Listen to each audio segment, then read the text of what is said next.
Hey folks, the future is coming. Make it brighter with Squarespace. Squarespace makes it easy to turn your idea into a unique website, showcase your work, blog, or publish content, even sell products and services of all kinds in just a few clicks. You can customize everything from look and feel to settings and products using beautiful templates created by world-class designers.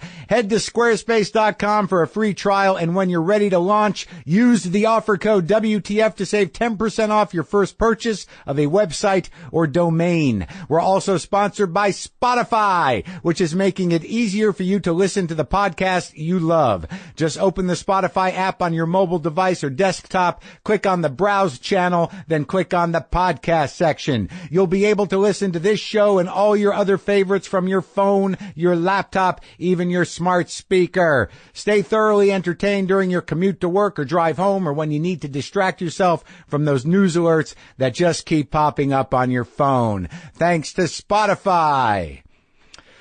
Okay, let's do it. Let's do the show. I believe this is going to be my last monologue from the garage. Lock the gate!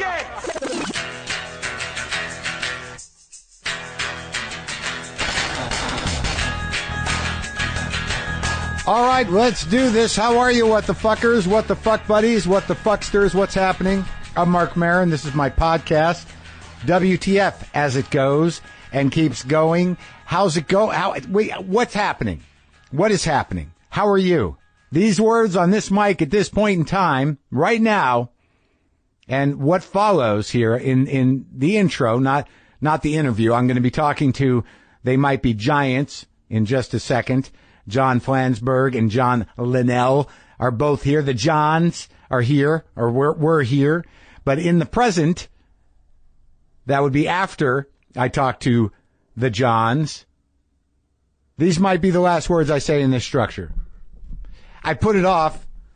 They're going to show the house one more time right after I'm done talking here. And then I set out to purge the shelves and move the shit, folks.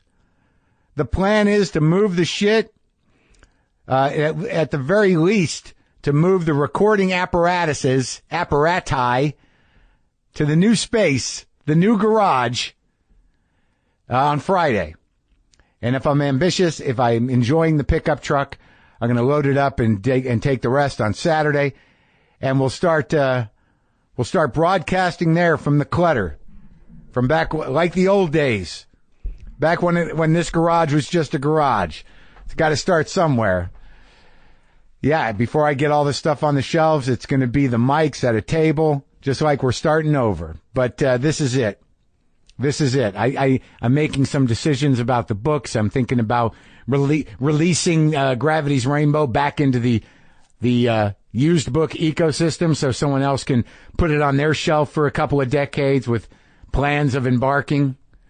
But this is it. I'm looking around, and I'm ready to take it down. I'm ready to take the pictures off the wall. I'm ready. And I want to thank all you people for being here through this process thank you for mediating the separation. A lot of people are interested in buying the house. I think that's going to happen pretty quickly, too. And I'm going to be moving not far, 6 miles away, into a new, slightly more spacious garage with a bathroom. I'm going to bring the foam from the ceilings, bring all the pictures and the books. Going to absorb some sound in there too. I'm going to refine the book collection. I'm going to miss this place. I'm going to miss it. Yep. But this is it. These are the words. All right. We're sponsored today by The Black Tux, which is the easy way to rent suits and tuxedos online. Look, I know from experience, I'm pretty sure most of you do too, that it's not fun to need a tux, but the Black Tux is changing all of that for everybody. It's just one less thing to have on your mind whenever you have a big event or occasion to deal with. You just place your order online and your suit will arrive 14 days before your event. Then wear it, do your thing, look like $1 million and send it back 3 days after your event. Shipping is free both ways, whether you're going for a stylist selected outfit or building a custom look. The Black Tux has tons of suits and tuxedos to choose from, and they are always adding amazing new selections. Plus, with their new fit algorithm, you don't have to awkwardly measure yourself. The Black Tux does it for you. They'll even let you feel the fit and quality of your suit months before your event with a free home try-on. So look great and get rid of the hassles with the Black Tux. To get $20 off your purchase, visit theblacktux.com/WTF. That's theblacktux.com/WTF for $20 off. The Black Tux, premium rental suits and tuxedos delivered. Dig it. Did I mention to you, I think I mentioned briefly at the end of the last show that I watched all of the Stranger Things in 2 days in preparation to talk to David Harbour. I wanted to watch a few, but then I ended up watching all of them. And, for the first 5 or 6, it hit some triggers. I make the mistake of thinking that, that I'm not a fantasy guy, that I'm not, a sci-fi guy. But if there are kids involved and they're at an age where the emotions are raw and also they're socially awkward, it gets me right in the guts. And I'm emotionally attached. And I just thought the performances were amazing, but I locked in because of the kids. And, also because this kind of stuff. This is another reason why I learned about myself is I don't like watching sci-fi or reading sci-fi because it hits my shadow government button. It hits my conspiracy button. It reopens my portal into the what is it called? The upside down, which is the dark part of my brain. Cause, for about the first 5 or 6 episodes of Stranger Things, I was like, yep, this adds up. Makes sense. Adds up. I'm a little vague on how she manifested the whole, but, MK Ultra and stuff. I could see how this could lead to, the psychic phenomenon, then the symbiotic relationship of the psychic phenomenon with the actual parallel universe, that it's not just in your mind, but you think it is. But we all know, and I talked to David Harbour about it in an upcoming episode about the elves on the parameter, the elves on the periphery, the weird, faceless, tooth-filled monkey dogs that are just, kind of, just there. If you just look out the side of your eye, there's a little flickering going on. I know it's there. So it triggered that, but thankfully they didn't explore it thoroughly enough for me to get truly freaked out by my own thoughts about, what is reality. But, I was able just to enjoy it. So there you go. Not that it needs a great review from me, but, I just wanted you to know that, I am apparently a latent, sci-fi fantasy fan. I'm not ashamed of it. Cause I don't want to say that I am a real fantasy or sci-fi fan, because then I'd have to embark on that and, go to Comic-Con and decide which characters I'm going to dress up as, do cosplay. There's a lot of, it's not going to happen. I just wanted to say that I can open my heart to it, if the journey is, kids who are awkward rising above and, saving the world. Like, I can get into that. My heart feels that. I mean, I'm not dead inside, folks. So yeah. Okay. Everybody good? As I mentioned before, we're sponsored today by Squarespace, and if you're ready to start a new business, you better make it stand out with Squarespace. What do I mean by that? Well, if you make a website, you want it to represent who you are and what you do. You want it to be unique. You want it to be memorable, and that's what Squarespace is there for. They use world-class designers to create templates so you can choose the best possible look for your site, for whatever it is you want to do. Maybe it's a site for your new podcast, or maybe you're an artist and you want to show off your stuff in an online gallery, or maybe you want to sell your crafts and need an online store. You can do it all. And you will do it all with Squarespace. And all Squarespace sites are optimized for mobile devices, which means it looks great on whatever you're using. You should have no problem designing or updating your site, but if you ever have a question, Squarespace's award-winning 24/7 customer support is there to help. We use Squarespace to make WTFpod.com, and we love it. Love it. Destiny is calling, folks. It says you need a new website. Make it with Squarespace. Head to squarespace.com for a free trial, and when you're ready to launch, use the offer code WTF to save 10% off your first purchase of a website or domain. That's squarespace.com, offer code WTF. This is it. The last of me talking in here. Oh God, no, I'm not going to cry again. Enough with the crying. So, listen, folks, They Might Be Giants. They're here, the Johns. Their most recent album is I Like Fun. It came out earlier this year, and you can get it wherever you get music. And I enjoy talking to the Johns, They Might Be Giants, a great deal. One of them, the larger John, is quite the chatterbox. Was that condescending? I had a good time. This is me and They Might Be Giants, John Flansburgh and John Linnell.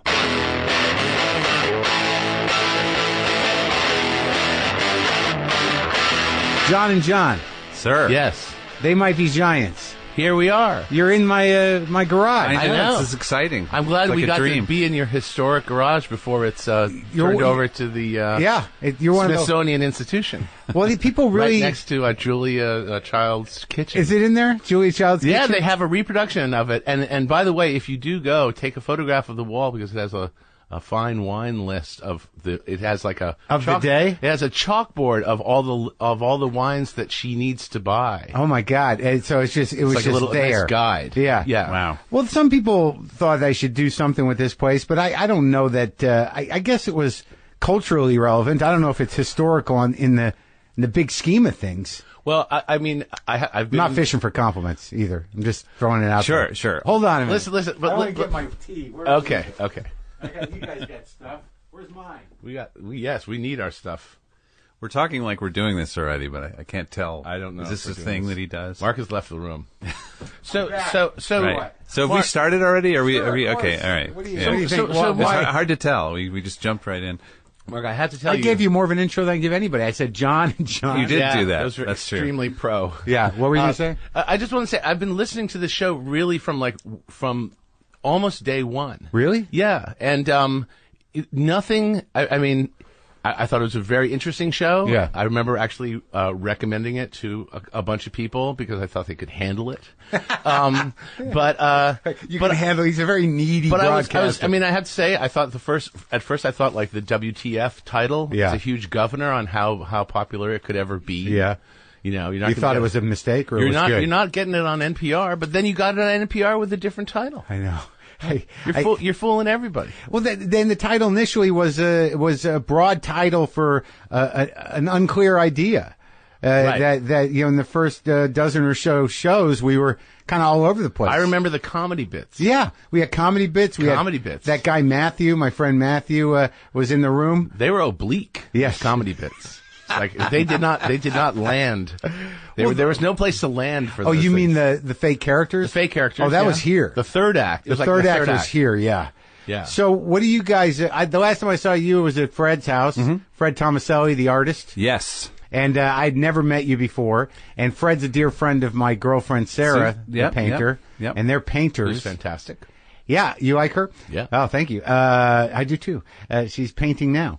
But Fred is a hell of a guy, hell of a painter. He's terrific. He's a very good friend of mine. I mean, how long did you know him? We've been sort of goofing around together since the late 80s, early 90s, I guess. We actually all lived in Williamsburg at a time when if you met someone under 40 on the Bedford Avenue stop, you would stop them and say, hey, we should be friends, because there just weren't that many people around. To say it was bohemian in the true sense of the word, which is that like nobody would want to be that way. Yeah.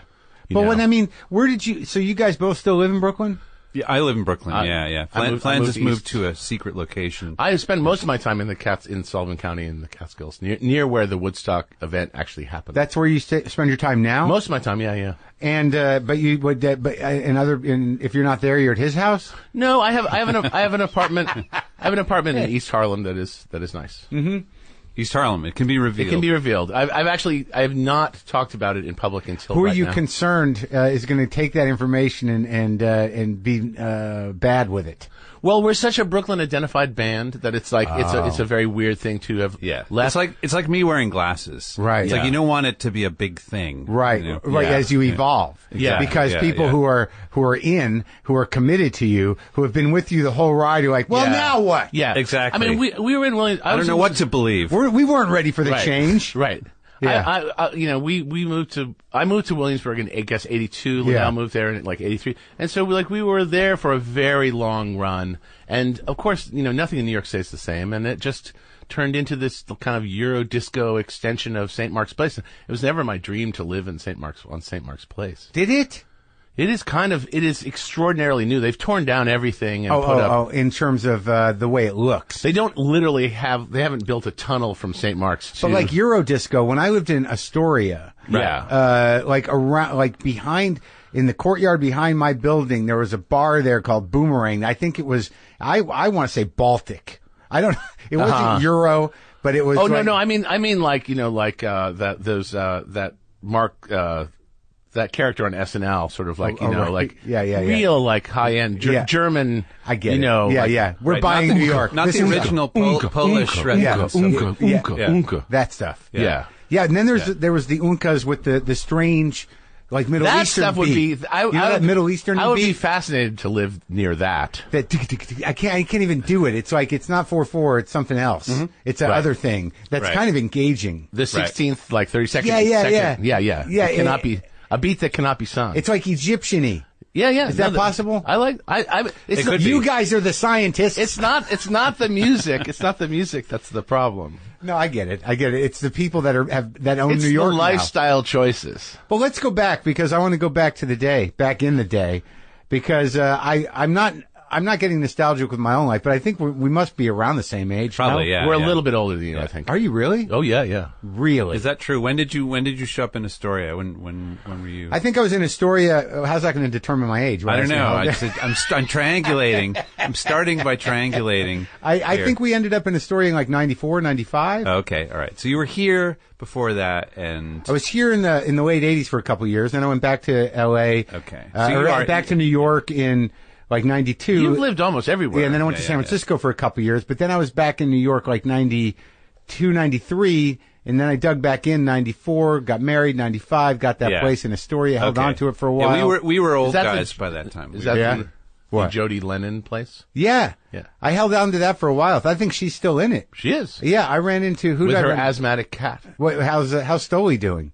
I think he's doing good. They're both okay? Yeah. Good. I mean, my wife is friends, so I'm not like close with them. I See, like we do run in similar circles, and I ran into you in a circle that I'm new to. Right. But I didn't know you, but I feel like we have similar friends.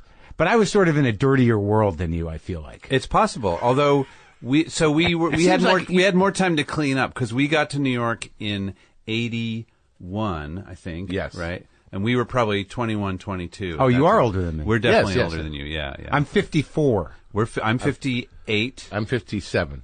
Yep. So but it's still generationally. Yeah. How many minutes before we're generational. talking about the Beatles? Huh? How many minutes before we're talking about the Beatles? No, you're not going to get that from me. Okay. I mean, I could see it. All right then. The Rolling Stones. That's fine. I can Okay, talk about the Rolling okay. Stones. You know that. You got 2 boxes to check off. But you guys didn't grow up in New York.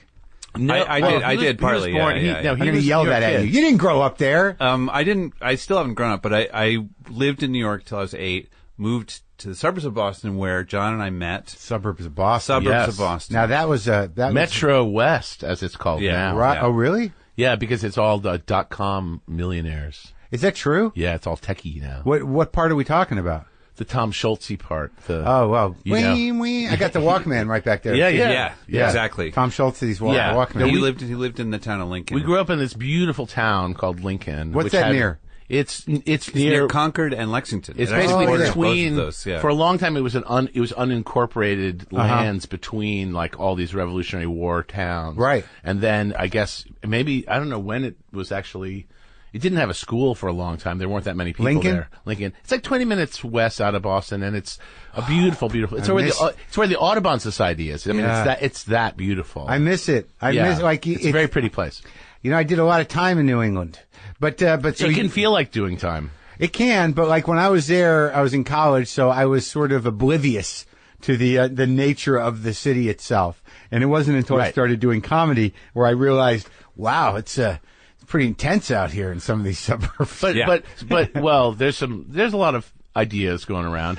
But the thing that we were just talking yesterday or 2 days ago about the strange thing about Boston now, and I guess this is true of all cities everywhere, but like I was recently back in Central Square, which is a place I hung out a lot in the 70s. Sure. And Central Square, I mean, it wasn't Times Square filthy, but it was like taxi driver, cigarette butt. It was like, a dirtier one. It was an extremely dirty, like, it was definitely like, there would be like a trash can, and in the trash can, there would be a porn magazine. Right. It right. was that kind of place. Like, it was a very kind of raunchy. But it was weird, wasn't it? Because it was a morbidly obese kind of neighborhood. Right, but people used to say, like, can you believe it's that close to Cambridge? Like, it's that close to Harvard Square. Right. But it was really only a few blocks. I mean, Central Square was a 5-minute walk. 5-minute walk. But it's very interesting about Boston and San Francisco to some degree, though it's a little more spread out, is that, like the zone, the combat zone was like 4 blocks. Right. It was like nothing. Oh, it's a tiny town for sure. But the thing is, that's all gone. Like when you go to Central Square now, it's just like a gigantic old Navy. Is that true? Yeah, it's been erased. Is the Middle East still there? It is like the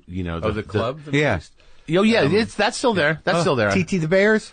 I'm not sure about TT the Bears. Is Calcutta the Indian restaurant? The people there? we did a New Year's show or around New Year's show at TT the Bears and our audience bought so few drinks that the managers of TT the Bears asked that we never return. Did you pack it though? It was sold out. They sold like one beer. That was Boston. Yeah, but our you audience, attract good people. Our audience is a very sober crowd. But it was a night that like heavily relied on beer on like drink sales. Sure. Like a bar, you mean? Like a club where you play music? Well, but that's the thing is like like when you go from clubs to theaters, everything changes. Oh yeah, absolutely. Like the dynamic changes because the promoters aren't looking to sell. You're not in the business of selling drinks. Right. So you're in the business of selling tickets. You can be a different kind of act. Of course, you can be an act that plays at a place where you're proud to have your fans come. There's not going to be an element. Yeah. I don't know if you guys ever had to deal with that. We've had elements. Yeah? Yeah. I'm trying to think if we had elements in our Boston shows. Well, I'm thinking it seemed like there was a stretch there. I'm almost positive my mother is going to hear this podcast, which is one of the disturbing things about the internet is that she can just do it. Your mom can just figure it out. Your mom can catch up with you. Yeah. We just got an interview request from High Times. Yeah. They were like they would just like you to discuss your life with drugs, like even in the past tense. Yeah. And I'm like, my mom's gonna. I don't know if I want to go. How much of a life with drugs did you guys have? I don't want to talk about it here. I don't want to talk about it here either. But you're a grown ass man. Yeah, but it's like, what are you hiding from your mother, John? Maybe it's time to let it out. Let me just speak to Polly Flansburgh now, if I could. There's nothing to talk about. No drugs. Okay, I'll admit it. I've done no drugs. So that's what you're hiding. That's what I'm hiding. There is no mystery. That's the part we don't want to get out. It's not John's mom that doesn't need to know. Right. But anyway, I was just thinking back on the shows. We did a show at what was the place in Jamaica Plain that we played a bunch of times. Oh. It was like it was in early 90s. It was like what was that proto grunge moment. And the Pixies opened up for us, which was before they were famous, and it was an amazing show. Yeah. I thought that was Green Street Station. Is that Green Street Station? Is that what it's called? I believe that's what we played with the Pixies before their album came out. Sure. Yeah, they were a virtually unknown band, and it was like one of those things where it was kind of like being in a club and I've had this experience a couple of times. I saw Elvis Costello before his record came out, and it was a very similar thing. It was like in London. Oh yeah, I saw his before the first record. Yeah, before his first public show, and it was a very similar experience where you're just like, oh, like because you see a lot of good bands. Yeah. You certainly we've had a lot of we've had amazing openers and very talented people, but like when you see something that's just like, oh, this is like something bigger than we completely. This is some musical unobtainium. Yeah.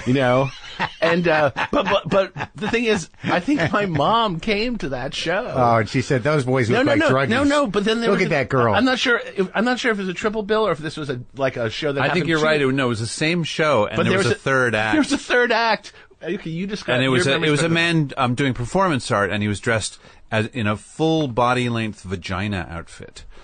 which, Was it Jonathan completely, as far as our performances in New York, this would be like completely ordinary. Like, was this in New York? Yeah, No, this is in Boston. Bring the vagina guy out. Yeah. Right. He's on next. They might be giants are on. We need a vagina act. Was it the Mangina? Is that what it was? It was a Boston act. We don't know what, but I don't remember what he was called. I don't think it particularly went over. I mean, it was a very. How could that go over? How's it going to go? What do you do for the second minute? Right. I think it was about he had raps, and I forget what he talked about. Oh. But he was saying stuff about himself, and that was his outfit. Ladies and gentlemen, Get It Off Me Productions introduces the man in the full size, but human basically, size. every time John's mom came out to see us, there'd be some appallingly transgressive thing, and it happened in New York. It happened. The same thing happened in New York with the guy who dressed as a giant cock.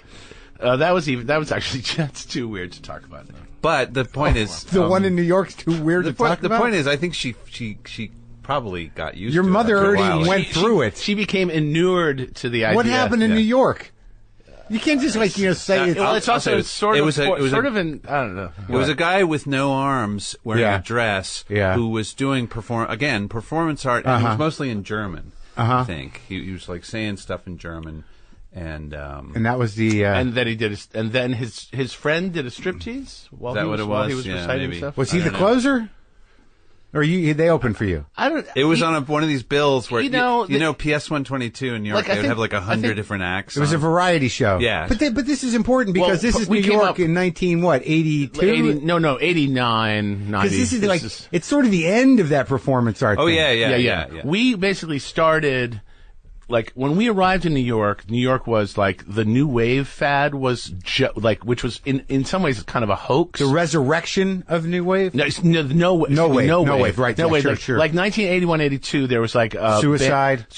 Suicide musically fits in, but I don't even know if they ever even had any audience at all. The hot acts were like DNA, Lydia Lunch, the Contortions, which is a fantastic act. Swans were part of their I think like Live Skull, maybe sort of like proto Sonic Youth kind of stuff, Glenn Branca stuff. That stuff was all kind of getting a lot of notice, but the thing that was weird, the thing that they all had in common is that audiences hated it. Yeah. So there was like this weird void, and because of that, all these clubs that we were arriving in New York thinking like, we're just going to slide into, like I think we sort of thought like, we were new wave guys. But were you we were punk rock guys? You put it together. So you grew up in Lincoln. You met in Lincoln? Yeah. You grew up together. Yeah, correct. He's a year older than me, so we didn't really become friends until high school. But do you remember? Oh, okay. So you don't remember him moving with his family? Oh no, I remember when he was 8. I remember him when he was 8. Yeah. Yeah. It was a small school. I wasn't aware of John at that time. The awkward kid who showed up. He remembers you because he did something terrible. This is new information. Oh, no. Really? I mean, I didn't have like a strong. Trust me, you did not make a strong impression on me. Don't flatter yourself. Hey, but you remember when the new kid showed up? When I showed up, everything changed. Yeah. My whole life changed. No, it was fine. Yeah. It was fine. But in high school, you became friends. Yeah. We both worked on the newspaper together. Newspaper nerds. Correct. Yeah. So you were doing layout. You were doing what? Yeah. He was the editor of the paper. We were writing articles, which were basically like one of the teacher advisors was like, you should just call this Vanity Fair. Yeah. He was right. Why? We were writing for ourselves. Well, because the problem was, like, the function of most high school papers is to, like, write stories about, like, the football team. Right. But there was nobody on the paper who even could fit. Well, I mean, we did actually. Didn't go to games? We would get submissions of articles about what happened at the football game, and it was a good expository writing lesson to try to figure out how to write an interesting article about a football game that you hadn't seen. So that's a good. That's a whole school of journalism in and of itself. Yeah, it's like this was a fantastic game. And so I wrote some of those articles, I'll admit it. And all right, so you're hanging out, and what's going on musically at that time? This is 76, 77? Yeah, it's like in there. I had started playing piano, just teaching myself, and John owned a tape recorder. Oh, very important. But was not a musician. I'm sort of obsessed with sound. Yeah, I get that. So like a regular tape recorder or a 4-track? Or I saved up like summer job money to buy a Tascam 3340. Oh, yeah. 4-track simul-sync tape recorder. Most importantly, there were no drum machines, which is really the key element to. So you had to record Yeah, if you did anything with a pulse, if you had one song with a pulse, you'd have to find a pulse-making thing or make your own. Right. You could concoct, and also a lot of times you would do stuff with like tape loops. Yeah. And because it's a loop, you can kind of create like a pulsing thing out of the loop. Yeah, I knew a guy that was very into layering things and doing. I remember we did a recording at his house on something similar to that, and he did a drum loop on playing with the sticks on a guitar case and just like layered that in. Absolutely, right. God, it's so good. But it comes up against this idea that I think it's sort of like there's a lot of. I mean, this idea comes up on your show a lot, which is the thing that's more fun to do than it is to experience as an audience. Yeah. And I think the problem with that kind of music, like the bedroom rock in general, is it's really fun to make, but it's not particularly fun to listen to. But now when you say bedroom rock, you're talking about, like Brian Eno. That's anybody. I mean, anyone's working in their studio it felt like it didn't feel that different than probably Brian Eno in some ways. I mean, I think Brian Eno's probably better at it than he's got a nicer bedroom and probably nicer equipment. Yeah. Well, I don't know how much it matters, like how good the equipment is. No, I think you're right. I think the excitement of discovery that you can do when you get a handle on that technology has got to be just mind blowing. I mean, just like if you have that kind of focus, it's you're completely magical. You're in all day. You're in. It's super. Exactly. There's nothing more fun. Yeah. So you met him and he had the Tascam. He had the tape recorder. I had a few years into our friendship, two things. I started playing with a new wave band, and you picked up a guitar that your friend had given you which had only 3 strings. Yeah. And started to teach yourself just the first 3 strings. This is one of those this altered guitar sort of discovery invention. Well, not intentionally. Catharsis. I think it was more like you only had 3 strings, and so you started with that. Well, it was also I had. You didn't know it needed more. Well, I could make chords with it, and that was all I felt like I really needed. That's not even a full ukulele. No, it was but it was sort of like punk rock Amnesty Day. Like it was 1977. Like there was, I remember you don't need all the strings for punk rock. I saw the Sex Pistols. Like our friend Jimmy, who was like a big Cream magazine kind of. I feel like Lester Bangs is kind of like, if you just think of Lester Bangs, he's like the Lester Bangs of our personal life. Right. Like he introduced us to you had to have one at that time. Like he played us like Patti Smith's Piss Factory, and he played us like the Ramones. Like the first time I heard the Ramones was like in his attic room. And he had a copy of the Ramones, and he's how great was that? You've got to listen to this. Yeah. Like we fell out. It's just like, this is the most insane.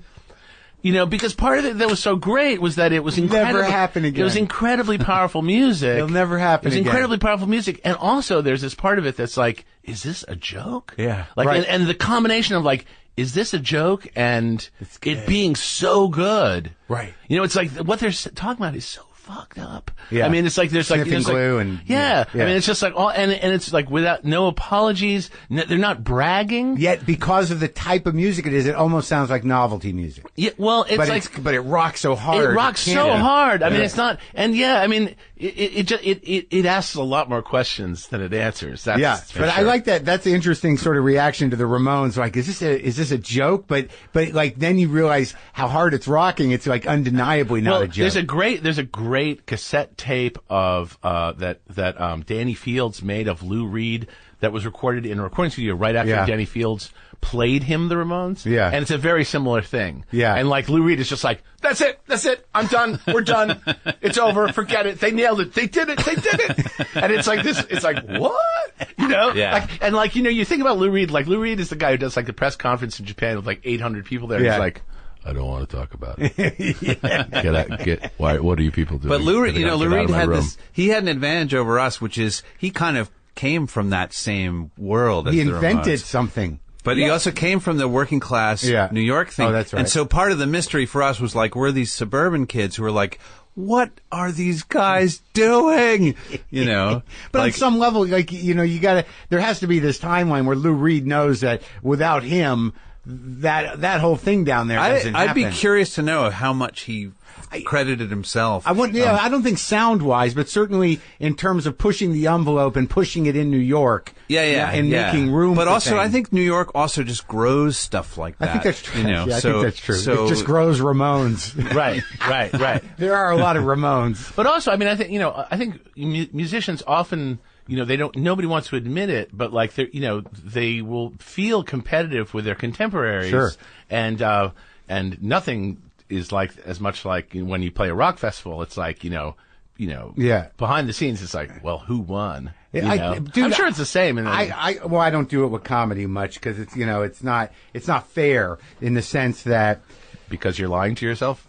No, because after a certain point, you realize that certain comics with certain audiences are going to do certain things. Right. Of course. I think that's the same with music. But last night I went out and I rarely play publicly, and I took my Les Paul Deluxe. Oh, you played music publicly? Jimmy Vivino. Oh, he's a very generous guy. Hey, Jimmy? Yeah. He's a great. Nice guy. Well, he does a night out in Burbank at this joint. So, and he said, come down and play a couple. And I was like, oh my God. Wow. And, and there's all these old dudes, these old guitar players, and they're just around, hanging out. And I definitely felt that, like, God, I hope I can get it up for this. Like, I hope I can land this thing, just so I don't feel like I'm, like impotent. There's an almost biological challenge to it that you want to at least show up for yourself.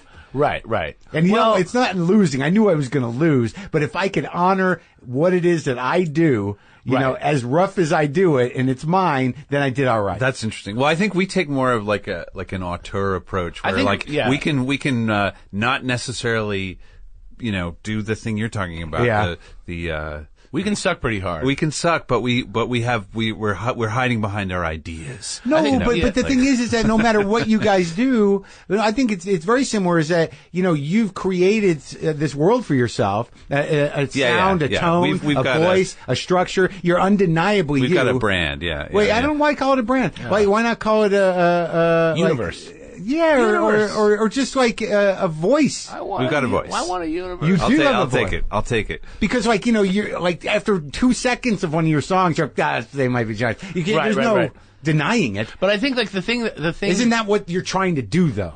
I think we're trying to do a lot of different things. No, I mean at the beginning.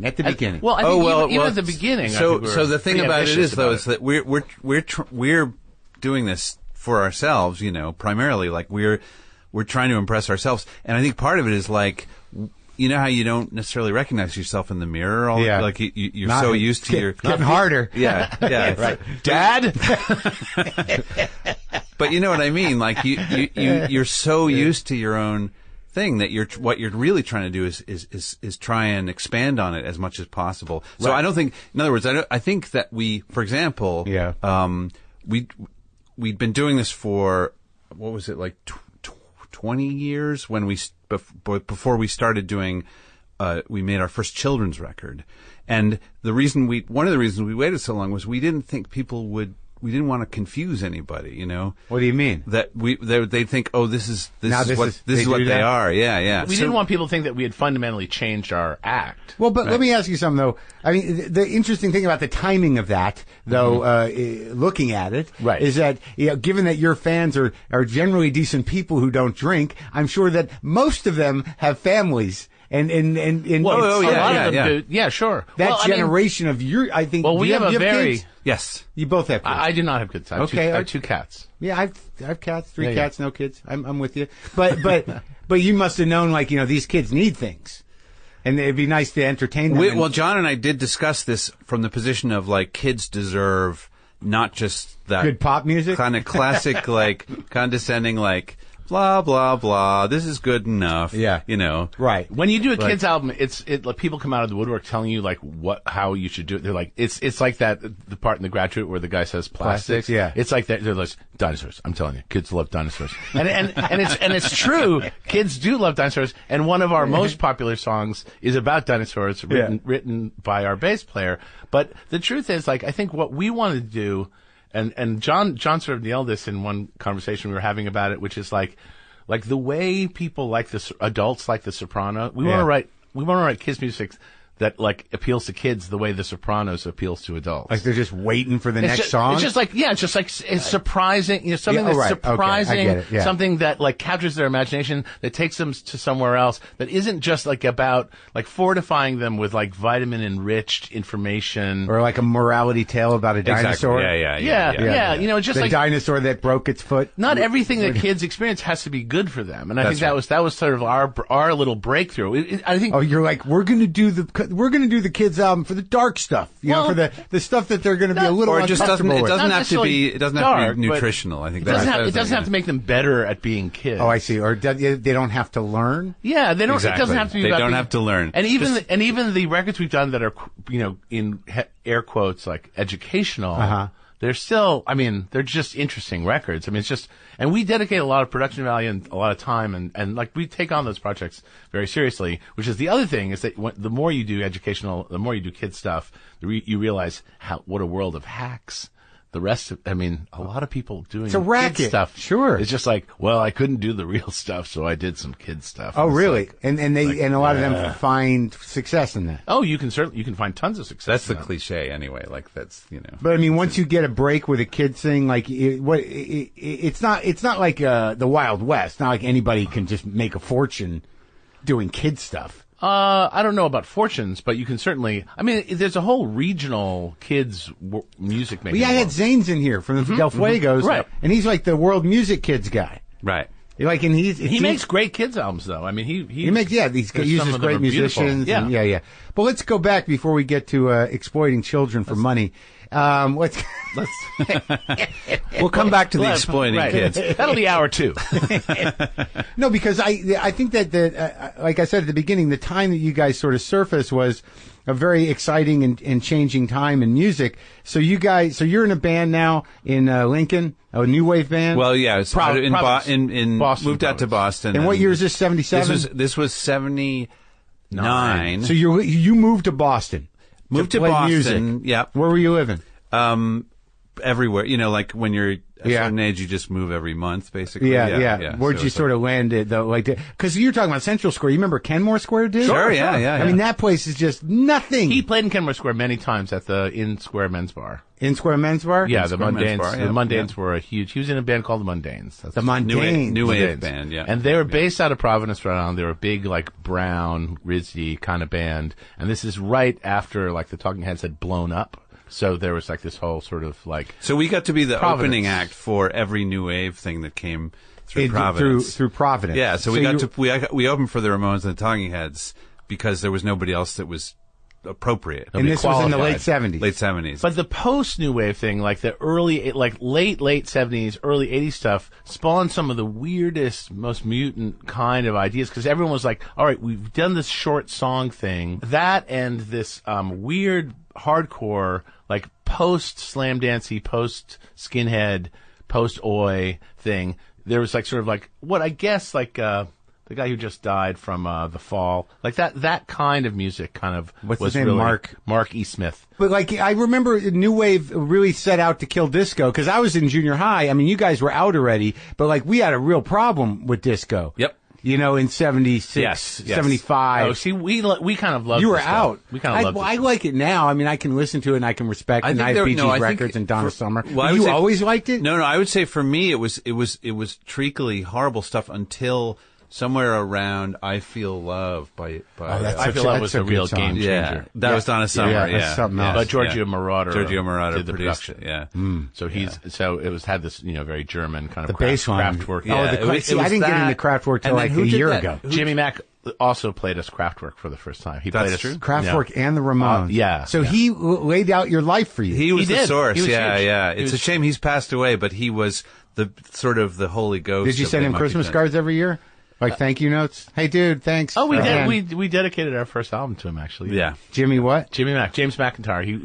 He's like an incredible guy. Like he just he had really Kraftwerk and the Ramones. He was like, you guys ready? Yeah. He wrote all the music reviews in the newspaper. School paper? School paper. And so he was notorious. But he was writing music reviews about music I would think that was very not popular. No. I mean, he would write about the popular stuff as well. He was very Lester Banksy. Yeah, exactly. I think like, the whole thing of growing up in the 70s and the time that we did, there were a lot of cultural things that barely even scan now that were so influential, like just the idea of freeform radio. Oh, yeah. We make these records that have a lot of different musical styles. Yeah. And we started without a drummer. Right. But and so we were like very free to do any kind of rhythms we wanted to do, or any like make arrangements big or small. But I think also just growing up with BCN, where they would have the playlist would be this wide open thing where you'd be listening to stuff from the the 40s and the 50s and the 60s. It didn't matter what era it was. Yeah, it was militant. I mean, they play like the Rite of Spring and stuff. Yeah. They played. They were all over the late at night too. Very wide. Who's the late night They were guy? out, but it was like late night all the time there. I know. I mean, it was like it was. They were out to blow your mind. Like, they really wanted to change your expectation of what was happening on the radio. And How great was that? And like, I think it's almost impossible to describe. It's like saying like there was a time when I mean, I'm not saying it was children right. gather around. I'm not saying it was necessarily the best radio ever made, but it was so different than. It's almost inconceivable to me now that somebody would do that. Well, the mainstream was so defined and so market driven. Yeah. So to get out from under Bob Seger. At any given point in time, was sort of a chore. Which they played Bob Seger. It would be hard. I imagine like it maybe wouldn't be that impressive to hear it or to see the playlist now. It's like we talk to the younger members of our band about watching Laugh-In when we were kids. Oh, yeah. And they're like, what the hell is wrong with you? Like, why do you... It's like, it was never funny. And it's like, was never funny. Well, I was like, no, it was funny. Actually, at a moment, it was, it was mind-blowing. Yeah. It's hard to get your mind blown so much now. Yeah. And like the Cars were a huge shift. Mm-hmm. I saw the Cars' second show because Jimmy Mack took me to it. Right, so that was a big shift. Much better when you couldn't understand the lyrics. Oh, yeah? Well, and also amazing when you couldn't understand the lyrics. Also, they didn't have like the big 3-part harmonies. It was the live show was very different before their first album. But they were very well rehearsed. And a lot of the new wave, a lot of the bands at the Rat, I would go to every weekend I would go to the Rat in 77 with my big... Do you remember Mitch? I had a fake WBCN ID. Uh-huh. And so I could just get in. I think I was 15 years old. Yeah. But I could get into every show with my fake... Jimmy worked at WBCN as a promo guy. Yeah. And I would get into the show, and we'd get really good seats. We'd be like the first people there. You go downstairs. Yeah, go downstairs. Yeah. I had my cassette tape recorder. Yeah. I'd record everything. Really? And and I saw the Cars, and they were shockingly good. Well, yeah, and going into the basement of the Rat was pretty exciting. Oh, it was super fun. You got to play the Rat, I played, imagine? well, in the Mundanes, we played the Rat. Yeah. That horrible back dressing room? We never played the Rat. I guess the Giants never played there. But why? Because people you were around then. I think we actually because we were out of New York. Our real club days were in New York City. I mean, we played every club in New York constantly from like 85. Okay, so he's in the Mundanes. When does the thing start? The Mundanes moved to New York to make it big. From Providence. From Providence. Yeah. I moved from Ohio, where I'm going to Antioch College to Pratt Institute to get a degree in fine arts. Yeah. And what fine art? Painting, printmaking, and then so we move into the same building, which is filled with our friends from Lincoln and Sudbury. By coincidence? No. Well, it's just that's how the people that we knew in New York. You know one person, you say like, is there an apartment opening up? It's like, yes, there is. It's in the worst building in Brooklyn. Right. But we're all there. There's plenty Which, by the way, plenty is now entirely unaffordable by any of us. Of course. It's in Park Slope. Yeah. Wow. It's in Park Slope, but like at the time it was on a block with like 1/3. Where you sit there going like, we're not even really in New York. I think we kind of like Brooklyn, actually. I think even then, even though it was scary, it was super high crime and scary. And, and as John was about to say, a third of the buildings on the row had actually been torched by the landlords to collect the insurance. It was that post-Fort Apache moment where a lot of landlords' buildings were mid-70s? Late, like 1980, 81. Oh, really? There was a huge amount of flight out of Brooklyn. And so the buildings became too expensive to me. They didn't want to pay for just paying for the insurance or the mortgage was killing landlords. So they would just burn the building down, and it was a little bit of, lightning would strike these buildings. Sure. And so the block over from us was like the heroin Thank you for not saying Jewish lightning. Well, people use all sorts. There's also Italian lightning. Yeah, there's, good. insert your racial, your racist epithet here. So it was ethnic lightning. Ethnic lightning was everywhere, and so like the heroin district was right next door to us, and like I would look out the back of I was in a railroad apartment looking out my window, and there would just be garbage can fires like every single night. I'm like, why do those people want to light those garbage cans on fire? Like, what's going on out there? The dope fiends were down there. They were there. That was the district. They were all like, I lived on in Alphabet City. It's just like there were very defined heroin neighborhoods. All over the city. Yeah. Well, you want to know where you are. It's a big business. It was a big business. So that brought you guys together. That put us back in the same place. Yeah. And then we started sharing equipment. I still had my tape recorder with me. I think we actually started doing recordings even when I was still in this other band. Yeah. And John was in school, and then gradually that just started to seem like, well, this is more interesting. On the Tascam? On the Tascam. On the TIAC, yeah. On the TIAC? It was a TIAC. Oh, TIAC, sorry. So, what were you playing? Who was playing what? Well, John had a Moog synthesizer, which we could then create a pulse with, and we sort of construct these rhythm tracks on the 3 tracks, bounce them down to 1. Yeah. And then we'd play along and then maybe add a couple of overdubs. You had a bunch of like tambourines and stuff. Yeah, we just had like sort of pots and pans. And so we just kind of create these tracks that we would then play, we would rehearse to these tracks. And we rehearse what? Songs. Like we would write songs to these rhythm tracks. I get it. Yeah. So we were like a 2-man band. Yeah. And then you were playing guitar? I was playing the guitar. I'd sort of learned how to play the guitar. Although right when we started, I couldn't sing and play at the same time, which is an idea that really blows my mind. Like, it was that raw. It's hard. I mean, it's like juggling. Yeah. But now, then the drum machines started coming in very soon after that, like just emerging. Yeah. Chris Butler from the Waitresses actually lent us his DMX drum machine, which is the sound of like King of Rock by Run DMC. Uh-huh. It's like all the drum sounds. The snare sound is, and the kick drum sound is. So everything you do on it, like it's like you want to do a ballad. How about right?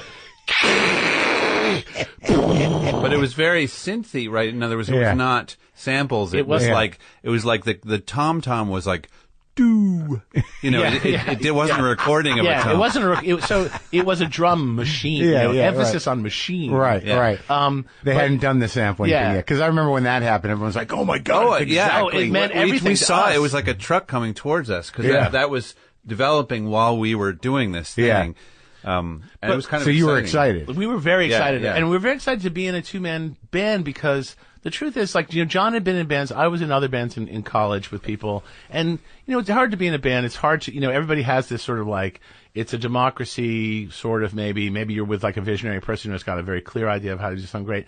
But the push-pull of a band can make you feel like you're doing something sort of mediocre. Uh-huh. Like it's very, like it becomes you learn like the problem of things made by committee very quickly being in a band. Uh-huh. And I think for both me and John, we wanted to do something that had like no compromises. Like even if it's the most fragile, indefensible idea, like let's just do something that is just like for ourselves that satisfies us. Well, it was fortunate that you guys thought the same way, I guess. Cause you're saying you didn't fight each other. I think we convinced each other. I think there was sort of like, I think we made each other braver. Yeah, individually and certainly in my earlier bands, I was like, I got to figure out what people want, and do that. What is it? What do they want? And then eventually John and I like discussed and we're like, fuck that, we're gonna you don't really need do to a thing care we about like. what people want. Yeah. Let the people come to us. Well, and then the weird thing is, so we kind of like, But did you think at that time we're sort of like, we're doing things that we cannot perform live? There was, yes. That was a part of that was something we wanted to make sure we didn't do too much of. We didn't want the tape, we restricted the tape to just be rhythms and a bass line. Uh-huh. And we didn't really have too many things that were like sound effects driven or like, we even though it was years before Milli Vanilli, I think we had an awareness that we didn't want the track to like overwhelm what we were doing on stage. So we kind of had a little bit of a governor on what was on the track. But to be perfectly honest, and I think I realized in the fullness of time, our impression was completely, for a lot of people, was not the same. What do you mean? We thought we were a real band. I mean, like, we thought there was no shortcoming to what we were doing. I think maybe, because I remember discussing this, at some point I said something about how, like, quaint the drums were, and you were like, what are you talking about? Right. I mean, personally, as the guitar player in the band, like, I felt like we we were AC/DC, man. Like, we were like rocking, like when we were really rocking out, we were rocking out as hard as anybody rocks out. Yeah. And it was like totally visceral and physical and real. Yeah. And the fact that there was like a drum machine behind us, like, yeah, there's a drum machine behind us because drum machines are the coolest things in the world. Like, you wish you had a drum machine. You just got a drummer. We've got a drum machine. Yeah, exactly. It doesn't make mistakes. It doesn't get high before the show. Yeah. Deal with that. I remember John saying this thing about like somebody who'd seen Van Halen playing in one of the earliest gigs at a tiny club, right. and they were playing as if they were playing in a gigantic stadium, sure, like right from the beginning, right? And how crazy, like how deluded you have to be to convince yourself that that's, Yeah. But then that carries you, then people get the three guys watching are like, I just saw the most awesome show. And then the truth is it like your Pixies moment? Where it's like, oh my God, this is bigger than life. But they were doing something no one. They were doing really something. They were doing something else. But the truth is, like, our luckiest break is that, even though we had made the decision that we weren't going to sort of, try to calculate what audiences want. I mean, I think there are a lot of performers and a lot of songwriters who do a really good job of like. They do a very good job of figuring out what satisfies people. Even though we had kind of put that on the shelf. Audiences took to what we were doing almost right away. I think they saw maybe they saw a lot of themselves reflected in what we were doing, like that we might not have reminded them of Mick Jagger, but we probably reminded them of their crazy creative brother. It's hard to reconstruct what people made of it, but it went over. I guess. Yeah, it definitely went over. Well, you found your audience pretty quickly. Yeah, immediately. It began with friends. We had friends come to see us, and this before the first record. Yes. There's a long interval before. And there was a little, as you know, there's like a little scene in the East Village, and so it turned out it wasn't CBGB, it was these performance spaces, the Pyramid Club, HC, Dorinka, those places. The Pyramid where? Pyramid Club on Avenue A. Avenue A. Yeah, I know that was wildly successful at the time. I mean, the mid '80s scene was like when performance art was really happening. And we folded into that perfectly. Like the second generation of the performance artists. So not Soho, like loft performance art. Right. This was much more gonzo. Like there was a lot of drag. There was a lot of really transgressive stuff that I would invite my mother to. Right. Yeah. And then there were these campy musicians and things that. Who were some of the other ones? I mean, we did shows with the bands that made it out. Well, the bands that made it out of there. Like, were Live Skull, Butthole Surfers, Sonic Youth, but, a lot You're of very bands, different from them. Yeah, you're almost like musically the opposite. We would be like, we'd be like at the top of the bill, and they would be at the end of the bill. So they'd have performance art in the middle. The performance art was the big draw. Right, those things. So it'd be like Karen Finley was the headliner. or Popo, or something. I get it. Yeah, but I'm just trying to frame. So it was not a rock scene. So right, but what you were doing were sort of finely kind of crafted pop songs with it. There was we had a lot of transgressive stuff in the beginning like when we what? started. These screamy songs that really went over great, but like on record sound unlistenable. Wait, you guys telling me that you did like noise rock, like no wave kind of? Not quite. Well, I mean, it was musical, but also it involved like John had a gigantic, and we've still done this recently. He had a tree trunk that he would bash on the stage, which was mic'd, which had a mic on it. Sounded great. And we did. I think we were like trying to fit in to some extent. We did a thing where we had an egg. Kind of art rock? We had an egg that spoke to the audience, and then we did a magic trick where we crushed the egg. Right, so you had a comedy bit. It's kind of, I don't know if it was funny, but we smashed the egg. It was not. It started singing, and we smashed it, and then it continued singing. That was that's what I remember of that particular. So you had an act. It was an act. It was all very much an act. Yeah, it was an act. I mean, in those clubs, props didn't mean what they mean in like a comedy I'm just venue. I know. I'm not. I mean, I'm that's not, the weird thing is that it recontextualized it like really reshuffled it. But there was always a comic element to a lot of performance art, whether they wanted to be there or not. And Right, that's not right. not in a mocking way. Is that when you go over the top, whether it's with drag or with cans of yams or nudity, whatever you're going to do, that you're elevating something to a burlesque. You're right. Of A some lot of kind. people thought the Karen Finley yam thing was funny. Yeah. It was transgressive and it was funny, Well, even though yeah. she was deadly serious and Sure. actually acting out a lot of serious issues. Yams is a funny word. Yeah, I know. Yeah. But the thing is that environment was sort of allowed anything. It was completely permissive. Right. So and it was permissive to the degree where if you didn't take chances that were somewhat extraordinary, you Right. were a bore. Exactly. It was very sensationalist. Yeah. And the thing that was interesting about coming up as an act at that time, and we played every weekend, like 84, 85, 86. I've got a calendar of like all the shows we did. We played virtually every weekend, at least one show, sometimes two. Right. Which was an insane thing in New York City. Like there were so many venues to do this stuff and such a huge audience. There were so many venues of 100 people, 150 people, and they just wanted something new. They wanted something different, and it was not a rehearsal. It was not a showcase club. There was no notion that anyone was careering. Right. There was no end destination. There was no final place Sure. that you would go. Like Right. it's not like and what do you call your act? Like it was just the thing that was happening in that moment. Yeah. You weren't auditioning. And for also anything. you were like, it's an odd, did you have the, Accordion, yeah. So you had the accordion then. So you had a physicality, you had a strange lack of instruments, you had an old instrument. Yeah. You had, clever, lyrics and a look. So, you were part of the freak show. Yeah, a little I bit. guess so. Not we Not in a weren't. bad we didn't way. feel. No. Yeah. I think we didn't feel like as big freaks as probably some people thought we were. Right. You know what I mean? I think we felt like our side was winning. Yeah. Well, it did.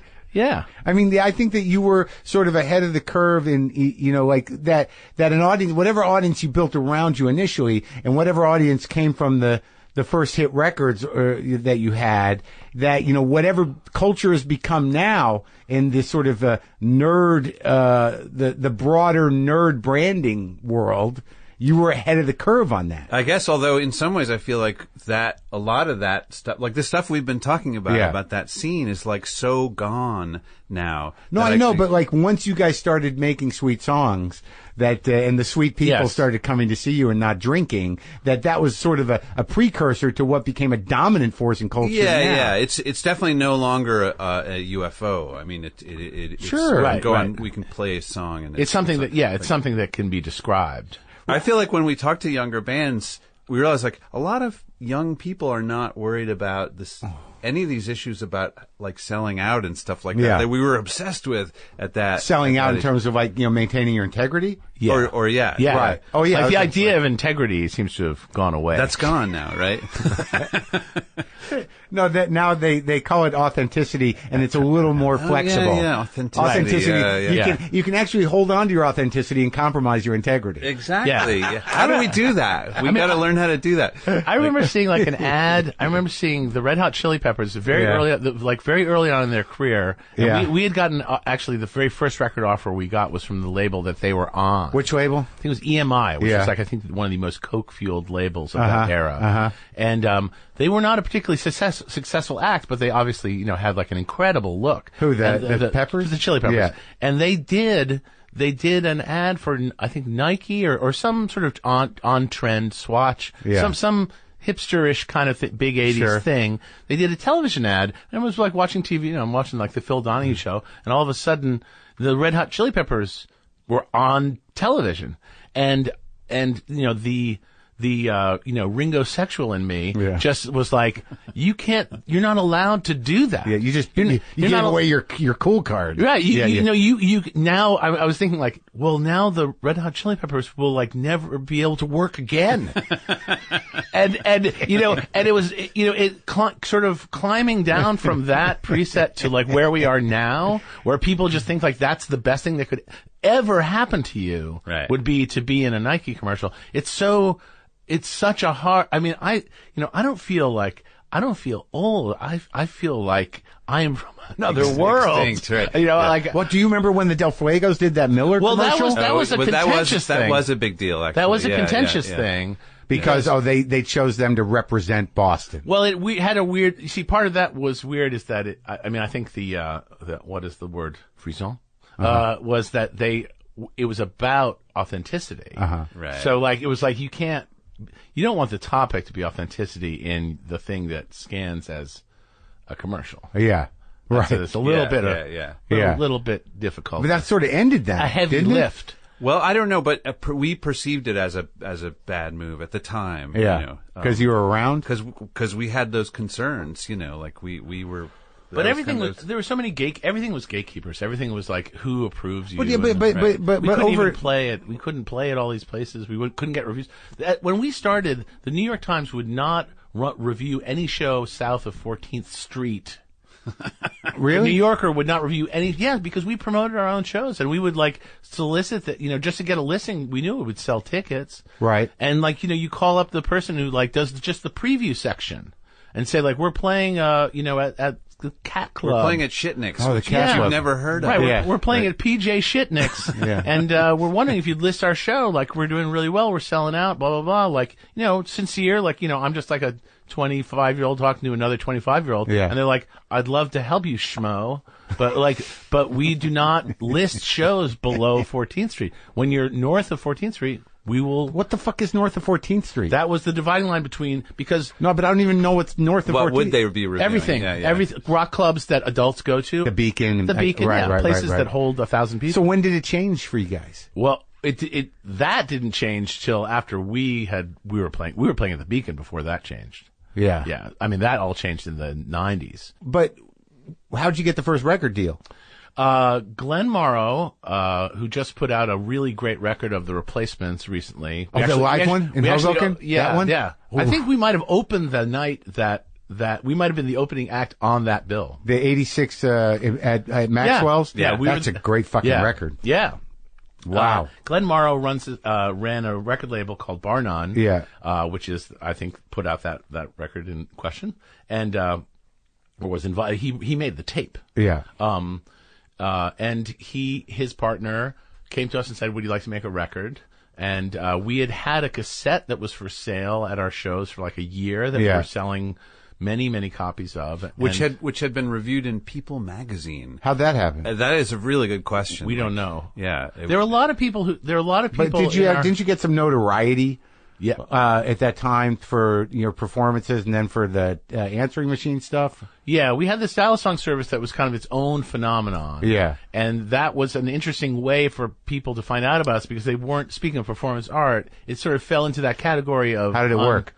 You just played a song. There was a number available? Yeah. I mean, it was a phone machine in my kitchen, and we just changed it every day. And it was very hard to reach John at that time because you had to sit through the whole. I'm listening to like me singing, going like, "Pick up the phone." God damn it! Yeah, it was a very easy. I started my just sort of like Michael Sipe aloofness at that moment. But a lot of people would call it up, and it was sort of its own thing. Like people didn't necessarily even think of us as a band; they just thought of us as this phone line for a long time. And but a lot of, I don't know, like it's probably not that different than being a comedian who gets like celebrated by other comedians. There was a lot of other people, like Chris Butler from The Waitresses and Jewel Shear, who's a big songwriter.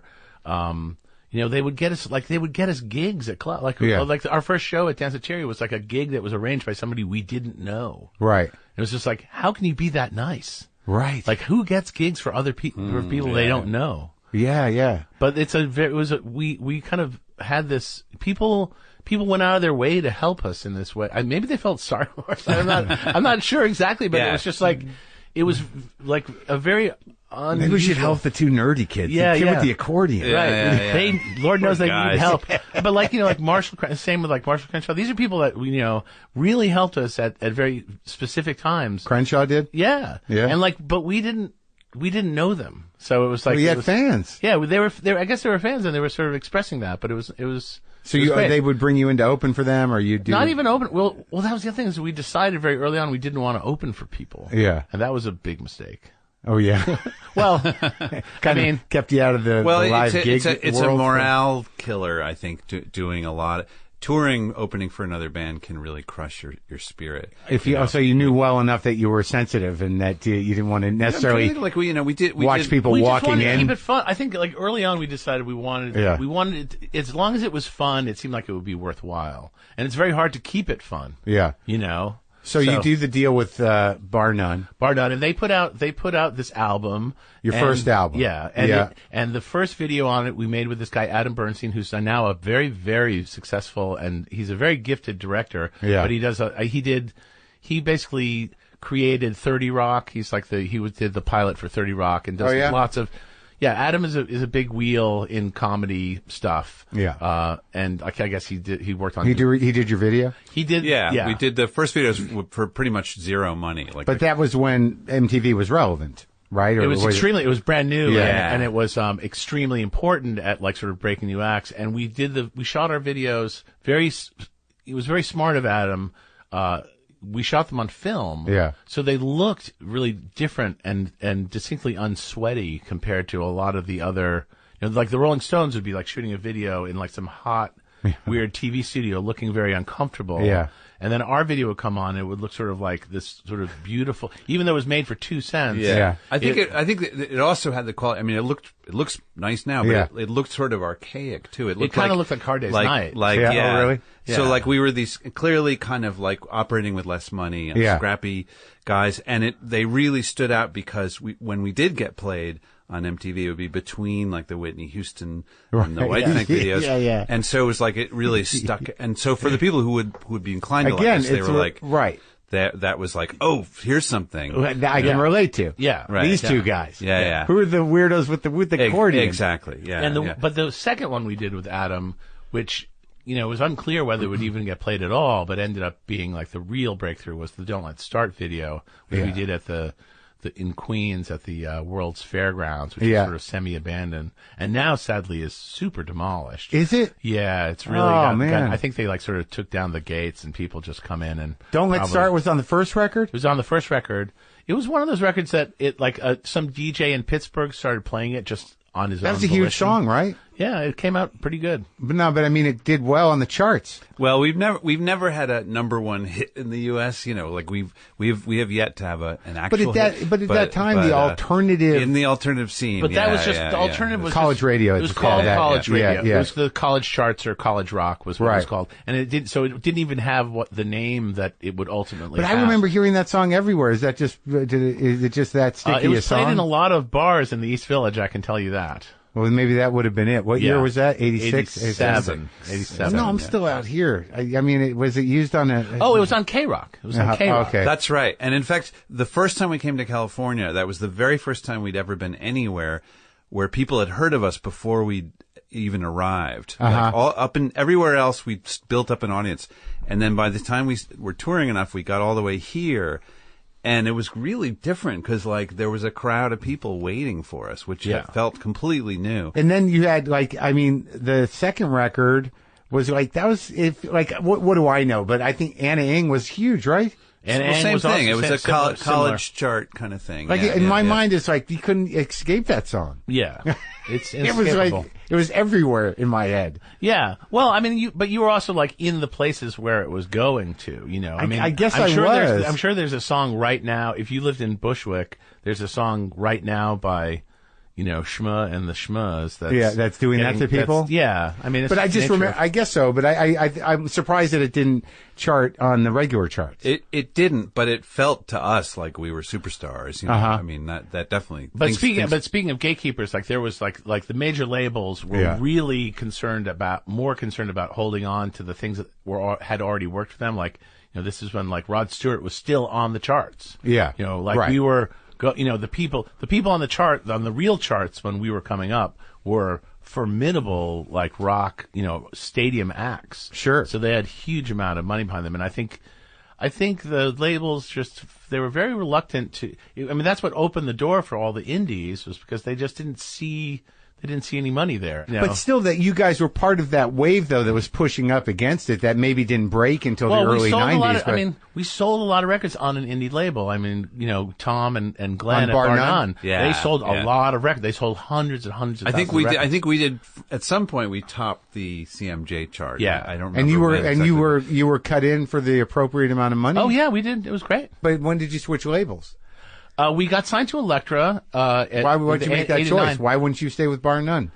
Well, there's this thing about, there's a thing about success success can bankrupt an indie label. Right. Like, they don't have the ability to ride the crazy up and down wave. I think, like, Glenn was happy to, get a huge, like, cash buyout from Elektra for whatever it was. Because it's an easier way to make money. Because also, like, what if the third album comes out and they've paid us a huge advance and they print up 1 million copies and it doesn't sell? If you're an indie, that puts you straight out of business. Whereas if you're a major label, it's just like, oh, that's just another, that's one of 10 records that didn't work. Right. But as far as for our purposes, like as far as we were concerned, it was also an opportunity to go, this thing that we thought, we had this notion, I think, that this is what bands do, is they go to Europe and you can be a much bigger deal over there, and then you ride the wave back to, and that seems like there were a lot of bands that have been doing that. I mean, we played in 88, 89, we played like, multiple tours of Germany, playing in like tiny towns. Beer halls? Yeah. And a lot of times it would be like with an accordion. Yeah. Yeah. And it'd be like a GI, like American, like GI kids would come out to our shows. But they were super fun shows, but they were very, very strange. So our third album, Flood, we had, international marketing and everything. That was a completely new thing. And how did we do? And we did actually chart we got on the top 10 in the UK. So that did work. They had enough machinery. Sold a lot of records. It was platinum. Yeah. Wow. So that was good. Yeah. And, but I think the thing is also like, we had a very unneurotic relationship with, a lot of times, like when you hear people talk about like dealing with their record label, it's like, the person who's talking is like clearly ambitious, like they want to do good stuff, they want to be successful, they're not crazy. Yeah. And the record companies, they want it to be successful, but it's like, it's like trying to get like pandas to mate in captivity, you have these two entities that like just for unless the circumstance is exactly right, like they just can't get it going. Yeah. And like I think we were just very lucky that like we were old enough that we weren't afraid that the thing we were doing was going to get like ruined. I think bands aren't wrong when bands are nervous about like the thing they're doing being ruined by a label. They're not wrong. Like that happens all the time. But I think we felt like we had done enough that like, and we were so self-defined that even though there might be people, having all sorts of big ideas about what we should do or how we should do it, it's like we were going to be we were going to steer our own ship, and it didn't really matter, what Mr. Guy in the executive suite says. It's like, he doesn't run this band. And did you stay with Elektra for a while? We were on there for almost a decade. How many records? I think we made four albums. Yep. And then what happened? Basically they offered us a lesser advance, which is what they do when they sort of ask you to leave. Yeah. Well, one thing that happened with Elektra was that the people the team that had signed us had all sort of moved on. Right. So there was almost nobody left. Yeah. The president had left. Like it was a very different company by the end of that. And period. also like, grunge had come and gone. Yeah. And hip hop had arrived. So the whole cultural. Did anyone sample They Might Be Giants? Yeah, I think they thought we were easy enough to deal with, and we were. But did anyone use your songs in hip hop? I'm trying to remember. There are some. Girl Talk samples. They Might Be Giants a bunch, but I don't know who else. But those aren't legal samples. So. Oh, okay. We're waiting for the one to be cleared. Yeah. Oh, really? Like it's still in the future. Is what it is. Yeah. DJs, listen to the sound of my voice. Sample They Might Be Giants. There's so much stuff that you can sample. Easy terms. Yeah. We got some hot beats. The fact that you steered your own ship and you maintained the integrity of your sound and all that stuff, and you eventually added musicians and became a real band, was that a big day for you to have a drummer? That was kind of a heart attack for us, actually. Well, the thing is, the weird thing is, Oh, there was a You tour with a band now, right? You're for years. There's guys in our band. We have guys in our band who've been with us for 20 years. Yeah. And they're still the new guys. You're that band now. Yeah. It's like, when you're in this band for 35 years, you can talk about what we're going to do. You're like Daryl Jones. The second season of Laughing really is the one you have to check out. Admit it. It's like Daryl Jones. Joanne Worley, a genius. The bass player in the Rolling Stones has been with him Daryl Jones, for 25 years. Because I said that to Keith. I said, I'm this Bill. He's like, I don't know. Bill, Daryl's been with us for 25 years. He's the bass player. Right. Well, yeah, we had a documentary film made about us. It was a very interesting thing to see. But one of the things that's weird about it is that there's this whole sort of kerfuffle created in the movie about how, like, our core audience didn't like the band. And I just want to say, for the record, just as a sort of a corrective, or if that's the term, like, as soon as we got a live band, the shows became like a complete celebration. It was like there was nothing missing. Right. But it did change what we, like, when we were doing. It's like me moving from the garage. It's like like we said earlier. What were we talking about when you moved to, like, you're no longer in Brooklyn. Right. Like, people are weird about change because then they have this conflict within them. It's like, well, I knew them when they. Right. And it's always going to be like, we're better because I'm me and we were younger and they were different. Right. Yeah. I mean, when we were a duo, we talked a lot between songs. Yeah. And a lot of that talking would sort of probably fall under the category of, like, comedy. I mean, like, there's a lot of, like, just like. When it was just the two of you? Yeah, we're just shooting the shit on stage. Right. And saying things that, thank God. Trying to be funny. Yeah, we were trying to be funny and it was funny, and it was like, sort of like a nervous kind of funny, but it was also, like, a lot of times it was stuff that, like, I'm very grateful there was no YouTube. I'd like to thank YouTube for not existing at that time. Yeah. But, and or then phones that you could record on. Yeah. And then we got, then we got the band, and when we got the band, suddenly, like, when you're on stage with, like, 5 other guys, you kind of want to keep the music going. Like, you're not just going to sit there and, like, filibuster about like what you think of while they're waiting. Three signs. Oh, some guys will do that though. I don't know if they do it as much anymore. Well, we still do plenty. We got back into it. We got back into it, and that's the best part. So you try to crack up the band? Oh, we absolutely. That's the goal, right? Yeah, that's the we try. It's good. And how did the stuff like having the theme song for Malcolm? That must have been a nice paycheck for a long time. Yeah, that was kind of a page turned around the turn of the century, I guess, for us, because we'd had a band for a while, but we had still not done, as I said, we were holding off on doing other projects, like not just the kids' music, but commercial stuff of any kind. You mean the actual product support? Yeah. But also doing movie music. I mean, I think you held off on it. We would have liked to have done movie music earlier than we did. One thing we noticed the moment we left Elektra was that our phone. We actually got the phone calls that came in for us. Oh, right. So all of a sudden, they've been keeping right. It's like well, maybe that would be a better project for Bjork. Right. Like, but part of it. I mean, earlier we had been just saying no to everything. Well, because of the sellout issue. Because of the sellout issue, yeah. Which was, just like a youngster kind of thing. But we ended up doing a ton of TV stuff. We did like the Daily Show. We recorded the Bob Mold's song for the Daily Show, and we so like the ba ba da ba da. That's you us. guys. That's us. Yeah. And we did. They still use that? They do. Yeah. They use a remix version of our recording now instead of the original. Yeah. Instead of the original, but it's still you, still us. And but it's really Bob. I mean, he wrote the theme. Sure. Although we wrote the second part of the theme. Yeah.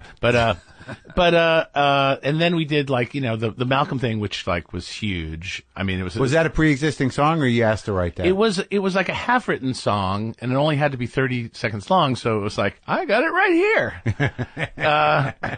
And it kind of fit the energy of the show because we knew it was about boys. But that's a nice payout, right? I mean, well, they didn't pay us a ton of money at first, but it's, over time, it's, because it's in syndication and the residuals and stuff like that, we get it. You still get it. Oh, sure. Yeah. The long envelopes arrive. Yeah. But that was, that's the main thing because we entered this whole time, which is of doing things where nobody even knows it's us. Yeah. People don't know it's us doing like the Daily Show. Yeah, I didn't know that. Yeah. But I don't know a lot of things. Well, almost nobody. Well, even our fans, a lot of them don't know. Yeah. we're doing that. Like what other things? What are the Malcolm theme? Sure. Amazing Vacation Homes. Oh yeah. What is that? That's It's on the Travel Channel. Oh, you did the theme? Yeah. We did a lot. We did a lot of themes for like these sort of cable-y shows. You know, I mean, because you just can knock them out, or what? Yeah. We did. You know, your go-to guys for that stuff. We tried. We were more in the beginning of this century, I guess. Yeah. Well, we got a Grammy for the Malcolm thing, and then all of a sudden, like, then the phone's ringing off the hook. Yeah. Because it's like you're actually L.A.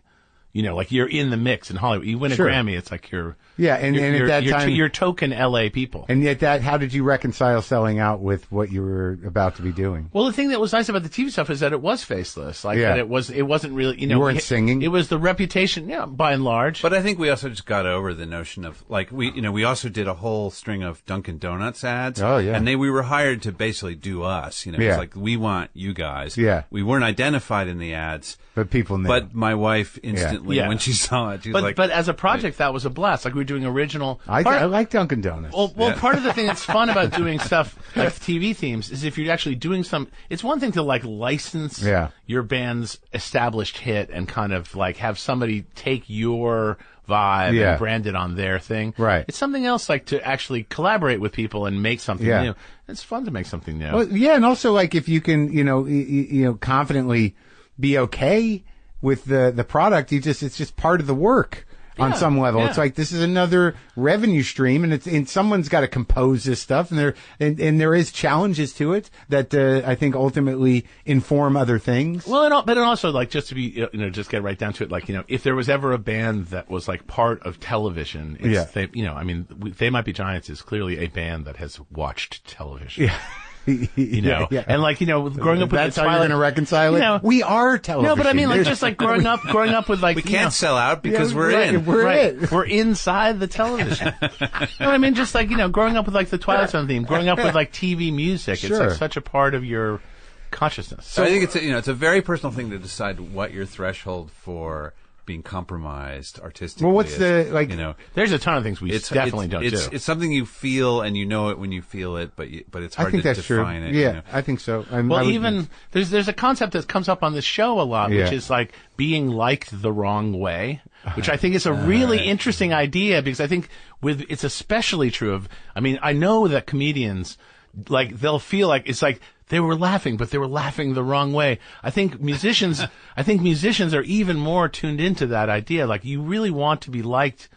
It's got to be right. It's got to be the right way. Like, but if you're like Bruce Springsteen, and you've got some Yahoo meathead fans, I hadn't thought about that. You're gonna have to. Make peace with that a little bit, because I went to a Hold Steady show years ago. I would never think about that. I just met him. He's such a nice man. Oh, he's great. But like, there is, an element, there's a broad sort of poetic element to the Bruce oeuvre. Right. So, the working class, what he means to people. And it transcends politics. But, I went to a Hold Steady show at South by Southwest early on before I even knew who they were. And I'm like looking at some of these people and I'm like, this, Craig is such a sensitive, thoughtful, kind of embrace, and like these guys are frat guys. Like, and there's got to be an element like, no, there they are again. Really? But is that really true? The Hold Steady, I would think the Hold Steady audience would be like the highest percentage of like lit majors. Dude. I mean, like that album that got big for them, was a big record. Yeah, it was a big college record, and I mean, Cobain talked about it too. He wrote a fucking song about it. Right. That that these people aren't going to understand the poetry or the sensitivity or even the tone. I feel of what you're doing. I feel like I shield myself. I mean, if there is an element of people, in the audience, I don't know that you guys have them. I don't know if we do. Although we do have a thing online where if we ever say like, I'm really interested in like evolution, and there's somebody who writes in on the Twitter feed who's like, I thought you guys were cool. Right. The YouTube comments on like anything related to science don't, is like on anything. Forget it. On anything. Period. So we talked a little bit about the children's stuff. But wait, what is the? Do you have a relationship with Disney? No, we did. We put out we did 3 projects. We did a bunch of kids projects for DVDs for Disney, and they were. They themed. asked you. Yeah. After the first kids album, like took off, like they were like very, very interested in working with us. And what happened to that? It was good. It was great. It was a fun thing. Was it fun to be part of that legacy in a way? Well, it was the president of Disney was this nutty rogue dude named David Agnew who was just basically sticking his neck out for us because he allowed us to do it our own way. So it really didn't feel like the mouse's 3 fingers were pushing down on our heads. We had total control over everything, and David made sure that was what it was. So we were in a very unique spot. I mean, we had done, it's a big difference like to work for Disney and then work with Disney. Right. There's a big distinction to be made. Sure. And we did some job that I think I think technically we were fired from for some Disney animated movie, and they just were like, we don't like this at all. Really? Please revise this. God, that would seem like whether it's Disney or not, it would seem like you guys could do like almost all the music you could be like the new Randy Newmans for Pixar and stuff. Well, we say that one more time. You guys could be the next Randy Newmans. We just did the song for the SpongeBob musical, and they did a very great bunch of staging for it. That really turns it into a big number in the show, and it's very gratifying. Like we're in this amazing company of like David Bowie did a song for it, and like there's an Aerosmith song, and so there's all these like big deal show business people in it. But it was nice that like we actually got a chance to be part of it. I mean, we're essentially still an indie act. So and you're open to doing that kind of stuff. Well, we love to do more stuff where we just send them the demo and then we get to just sit around the house. We're especially into the big money stuff. So you'd like to do big money stuff where you don't have to travel. Yeah. And also that's easy. Easy. Easy's good. I don't know. How do you get those? How do we get that job? I don't know. Maybe someone will hear this and say, we have just the kind of thing where you can sit down and make a lot of money. I also wanted to mention Netflix. Yeah. Okay. You need some Netflix money? Yeah. I mean, it's funny how like these, if you're around long enough, you see these cycles of crazy money happening. Yeah. I feel like right now it's like a especially crazy money time for some people. all these things. Yeah. For these things. For Netflix. Yeah. I mean, I'm just happy to be making a living. Right. Ultimately. I think we're all, everybody's in it for the long haul. Yeah. But, I remember when like all the .com first generation stuff came around. Yeah. And we would get like, flown out to LA and like get some tour of some weird, or San Francisco and be like some place that's every single thing is white. Yeah. And like there's a guy. Sure. There's a non-disclosure agreement. Yeah. Just to go in the house? Yeah. And it's like, who did that? Mr. Show did such a great riff on that with Dave Cross playing the guy who invented the delete button. Oh, yeah. And the goats and the tofuti breaks.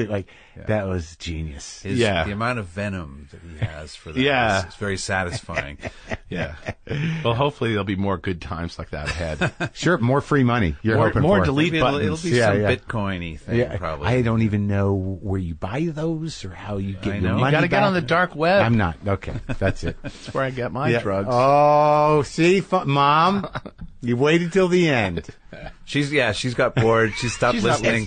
Now we can talk. So what's going on? You guys, you got a new record, or it just came out in January? Yes. Yeah. What's that one called? It's called I Like Fun. And it's your 39th record? 39th.